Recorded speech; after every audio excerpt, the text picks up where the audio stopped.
This show is a part of the podcast network of the Walled Garden Philosophical Society, an international community of philosophers and seekers dedicated to the pursuit of truth, wisdom, virtue, and the divine, wherever they may be found. To find out more, go to thewalledgarden.com. Hello and welcome to another episode of Soul Searching with Seneca. Today we're going to be finishing off letter number 21 on the renown my writings will bring you. And in this section of the letter, verses 7 through to the end, Seneca is giving his final quote from Epicurus, his payment for the day. And so I'm going to read these and we'll sort of dive in and see what we can take away from these few verses. So he says, quote, "In order that Idomeneus may not be introduced free of charge into my letter, he shall make up the indebtedness from his own account. It was to him that Epicurus addressed the well-known saying, urging him to make Pythicles rich, but not rich in the vulgar and equivocal way. If you wish, said he, to make Pythicles rich, do not add to his store of money, but subtract from his desires. This idea is too clear to need explanation, and too clever to need reinforcement. There is, however, one point on which I would warn you. Not to consider that this statement applies only to riches. Its value will be the same no matter how you apply it. If you wish to make Pythicles honourable, do not add to his honours, but subtract from his desires. If you wish to make Pythicles have pleasure forever, do not add to his pleasures, but subtract from his desires. If you wish to make Pythicles an old man, filling his life to the full, do not add to his years, but subtract from his desires. There is no reason why you should hold that these words belong to Epicurus alone. They are public property. I think we ought to do in philosophy as they are wont to do in the Senate. When someone has made a motion, of which I approve to a certain extent, I ask him to make his motion in two parts, and I vote for the part which I approve. So I am all the more glad to repeat the distinguished words of Epicurus, in order that I may prove to those who have recourse to him through a bad motive, thinking that they will have in him a screen for their own vices, that they must live honourably, no matter what school they follow. Go to his garden and read the motto carved there. Stranger, here you will do well to tarry. Here our highest good is pleasure.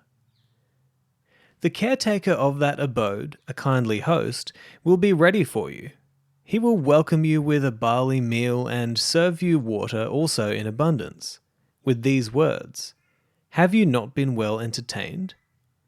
This garden, he says, does not whet your appetite, it quenches it. Nor does it make you more thirsty with every drink.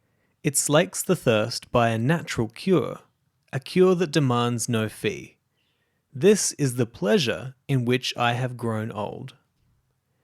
In speaking with you, however, I refer to those desires which refuse alleviation, which must be bribed to cease. For in regard to the exceptional desires, which may be postponed, which may be chastened and checked, I have this one thought to share with you. A pleasure of that sort is according to our nature, but it is not according to our needs. One owes nothing to it. Whatever is expended upon it is a free gift. The belly will not listen to advice. It makes demands. It opportunes. And yet it is not a troublesome creditor. You can send it away at small cost, provided only that you give it what you owe, not merely all that you are able to give. Farewell. End quote. Alright, so there's a lot to go through here, but ultimately there is a common theme in here that we see through so much of Seneca's writings. I'm sure you've all guessed it.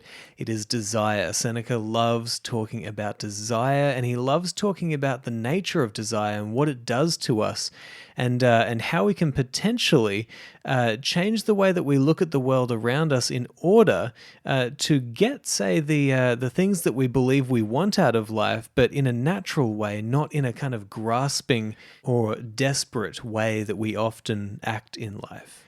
And so the first idea that he gives us here is this one from Epicurus, right? Now, many of us actually attribute this idea to the Stoics, but, Seneca really respects Epicurus because he's got some great ideas, which is, one of them is, if you want somebody to get rich, you've got two ways. You can either pile up riches around them, give them more, or you can actually change their desires. You can kind of get them to desire less. And this is actually, turns out to be true. And it turns out that Seneca also thinks that this is true of pretty much anything that we could desire in life, that ultimately what we need to do is to come back and reserve our desires only for the goods of the soul, goods of the character.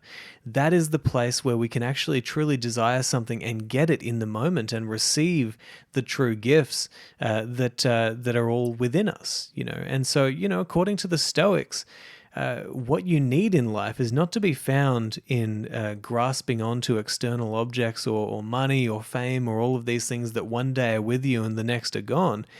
It's to be found by finding that inner solitude, that inner fortitude, that relationship with yourself where you understand that you have the ability in each moment to order your decisions to the best of your reasoning faculties, to have the best possible character, to live an honorable life. These are all essentials to the Stoic when it comes to living a meaningful, flourishing existence. And so it's certainly an interesting idea, right? Let's say that you wanted to have a certain feeling in life that might be associated with having wealth. Now, you could think about it in those two ways. You could go on that path and try to obtain the external wealth and to fulfill those feelings through that manner. And of course, the Stoics would say, well, that's not going to be a real fulfillment of those desires, because as soon as, like Seneca has said, as soon as you have that money in your hands, you're just going to desire something else, right?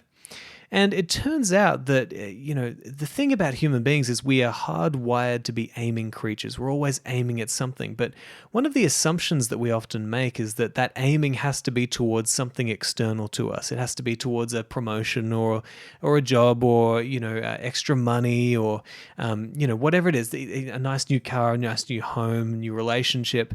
But the thing about our aiming nature as human beings is that we can actually turn that aiming nature to look within us and to say, well, just how honorable could I become? How virtuous could I become? How connected with the cosmos could I become? This is why we have, religions. I mean, religions teach us in a way to look deeper within ourselves and say, hey, there's actually a spiritual path that you can go on within yourself that is just as fulfilling, if not way more fulfilling, than the path that you might go on outside, in the external world. And that's in a way what the Stoics are doing as well. They're saying, hey, why don't you turn that focus inward, look within yourself, and you will find that there is a path that you can go on within your being that you can actually right now see the benefits of, and you can walk that path and make some real amazing achievements within yourself that absolutely change the way that you feel in your life and lead to a flourishing existence.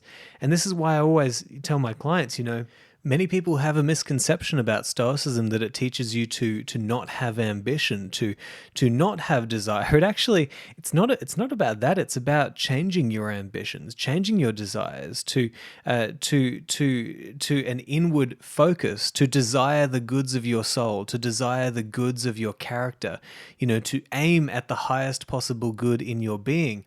And as you do this, there will naturally be an outpouring of the goods of your soul into the world around you. You will naturally see that you are more capable at the things that you do in your life because you focused on first principles. You focused on the fundamentals, which is that if anything is going to change in life, I better change first. and then it's going to be a natural process of change outside of me. And this is the idea of the Stoic idea of the concentric circles, right? It's like, you work on yourself, and then as you do that, you're definitely more capable of taking care of your family, taking care of your community, taking care of your country. Your influence certainly grows, but it all starts from an inward-facing journey of walking towards those higher aims of your inner world. And so anyway, I'm getting off track here. I'm going off on a tangent. Ultimately, why Seneca is sharing this quote from Epicurus is to show that, when it comes to wealth, you can either get more wealth or you can subtract from your desires to have that wealth. You get the same results, but by one way, it's going to require a lot of toil. It's going to require a lot of work, a lot of effort. By the other way, it's something that you can actually work on right now, and you can get that feeling. And isn't it funny how we as human beings grasp after so much in the external world in order to get a feeling that we might actually be able to get by doing some internal work within ourselves? How much time do we spend in life grasping after these material goods simply because we are afraid? We're acting out of fear. We're acting out of a feeling of insecurity, a feeling of a lack of worth, like we need to feel significant. And, the interesting thing is that a lot of that is stuff that we can work on within ourselves. A lot of that is stuff that we can find by going on that inward path of personal growth and personal understanding of knowing yourself. And so moving on, there's a really interesting and beautiful moment coming up here towards the end of the letter where Seneca actually kind of goes into battle for Epicurus and defends the Epicurean tradition against those people who have misunderstandings about it. And so one thing that we often hear as a misunderstanding of Epicureanism, I know that I certainly have fallen prey to this misunderstanding, is that it's all about, hedonistic pleasure. And that is certainly not the tradition. And Seneca likes to point that out here in the view to show that, a lot of people who misquote and misuse the doctrines of Epicureanism really are just using it to hide or to mask their own insufficiencies in their character. So he says the following, quote, "I'm all the more glad to repeat the distinguished words of Epicurus, in order that I may prove to those who have recourse to him through a bad motive, thinking that they will have in him a screen for their own vices, that they must live honourably, no matter what school they follow. Go to his garden and read the motto carved there. It says, 'Stranger, here you will do well to tarry. Here our highest good is pleasure.' The caretaker of that abode, a kindly host, will be ready for you. He will welcome you with barley meal and serve you water also in abundance, with these words, 'Have you not been well entertained?' This garden," he says, "does not whet your appetite, it quenches it. Nor does it make you more thirsty with every drink. It slakes the thirst by a natural cure, a cure that demands no fee. This is the pleasure in which I have grown old." End quote. And so here you see and you get the sense that what Seneca's trying to point out is that the pleasure that they are seeking, right, is not the kind of, hedonistic pleasure that you might expect. You're not going to go to this garden and find them just having endless orgies and eating all the food that they want and just going wild, right? It's not that kind of pleasure. It's the kind of pleasure the natural pleasure that comes from, giving your body what it naturally needs, right? And following the natural course of life, which is why you'll go there and they'll give you a simple meal of barley meal, right? And they'll give you water and they'll say, "Haven't you been entertained? Haven't you been pleased?" Right? Then he talks about this idea that this natural pleasure, right, is not the kind that leaves you even more desirous once you have been quenched, right? Which is what many of the desires that we seek often will do. But rather it takes away your thirst, it takes away your hunger with a natural cure that demands no fee. And it's not expensive, and it's not overbearing, and it's not going to leave you feeling disgusting afterwards, and it's not going to leave you with all kind of headaches and hangovers. No, this is just, It's a place where you would go to learn how to find pleasure in the natural course of life and in the natural desires that have not been perverted by our kind of hedonistic lifestyles. And so Seneca goes on to talk about this. He says, "In speaking with you, however, I refer to those desires which refuse alleviation, which must be bribed to cease. For in regard to the exceptional desires, which may be postponed, which may be chastened and checked, I have this one thought to share with you. A pleasure of that sort is according to our nature, but it is not according to our needs. One owes nothing to it. Whatever is expended upon it is a free gift. The belly will not listen to advice, it makes demands, it opportunes. And yet it is not a troublesome creditor. You can send it away at small cost, provided only that you give it what you owe, not merely all that you are able to give." And so here we can see that Seneca is pointing out that the natural desires really do not require all that we stuff into them, right? So you can think about this in the example of the food and the belly that he's talking about, right? Where he's saying that, listen, when you're hungry, right, of course, your belly is going to cry out to you. It's going to be there and it's going to ask for something. But the difference is, it doesn't actually require much. It doesn't require much to be satiated. Whereas what we often do is we will just stuff it full of stuff, right? And kind of like what Bukowski, the poet, said. It's like people don't go into restaurants because they're hungry. They go in there because it's time to eat. And so what Seneca is trying to point out by way of Epicurus's teachings as well is that we need to unlearn all of these unnatural desires that we have, which are constantly seeking to overdo our natural needs. And we need to learn what it feels like to just have a natural need and a natural fulfilling of those needs, which is another reason why Seneca recommends practicing poverty. It's like you'll learn what it actually feels like to be hungry, and you'll learn how little you need to actually fulfill the needs of that hunger.